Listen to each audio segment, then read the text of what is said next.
오늘 제가 얘기 드릴게요. 이제 다시 기타 소득에 대해서 저번 주에 잠깐 얘기 드렸죠. 제가 저번 주에 근로소득, 사업소득, 기타 소득 관련해서 총 강사 예를 들었잖아요. 그 근무한 아가씨는 영어학원 강사면 프리랜서고 어쩌다 한 번씩 수학과에 들어오는 사람은 기타 소득으로 분류된다. 기타 소득수 이 수익 금액에 합산되는 거예요. 내가 사업소득이 있고 기타 소득이 두 개가 있으면 더 하는 거예요. 그런데 요거를 알고 넘어가야 돼요. 분리과세.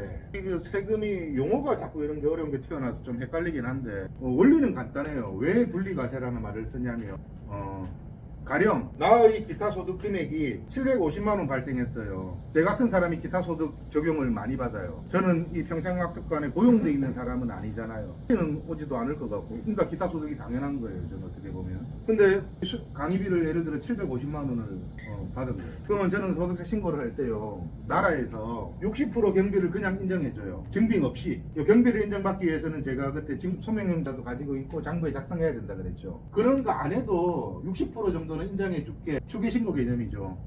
그냥 인정해줄게. 기타 소득은 60% 경비를 인정해줘요. 법에 의해서. 나는 경비가 450만 원이 계산이 되죠.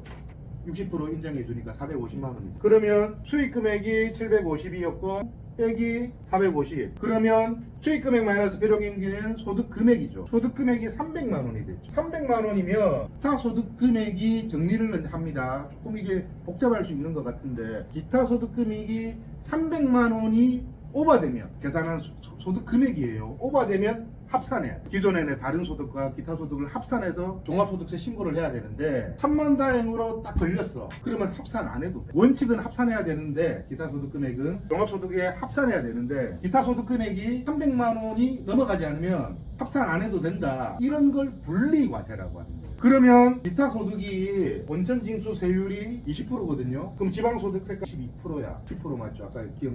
그러면 얼마고? 322%, 66만 원인가요? 322%. 요게 이제 내가 내야 될 세금이에요. 그러면 66만 원 난 세금 내면 내가 해야 될 신고는 종결이 돼요. 종합소득세 신고를 따로 안 해도 돼. 내가 다른 소득이 없으면. 하는 개념만 이해를 하면 되는 거예요. 이런 계산 방식을 이해하는 게 아니고, 분리과세는 원칙은 종합소득이 합산돼야 되는 소득인데, 이런 기준을 넘어가지 않으면 합산을 안 해도 되는 소득이 있더라. 소득 분리과세. 소득 금액이 300만 원인데 소득은 750만 원이죠. 소득과 소득 금액은 다른 말이라 그랬죠. 기타 소득은 분리과세 됩니다. 그리고 분리과세 되는 소득이 또 있어요. 금융소득 1200이다. 1200. 또 분리과세 되는데 200이 넘어가면 합산됩니다. 그러면 이런 거 있잖아요. 은퇴하고 내가 연금 타잖아요. 월 100만 원이 넘어가면은 소득세 신고해야 돼. 맥시멈 100만 원까지만 받으면 그냥 은행에서 왜 뗄 거 떼고 받잖아요. 그걸로 끝나. 소득. 그런 게 이제 분리과세 되는 소득이라고 합니다. 분리과세 되는 소득이 이런 개념이구나. 종합과세랑은 조금 상반되는 개념이죠. 원칙은 포함이 되는 소득이기 때문에 소득이 작을 때는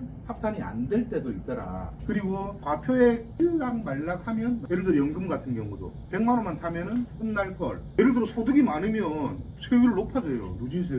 분리과세가 유리할 수 있다는. 모든 경우에서 유리한 건 아닌데, 소득이 크면 분리과세가 유리하다. 합산 안 되니까.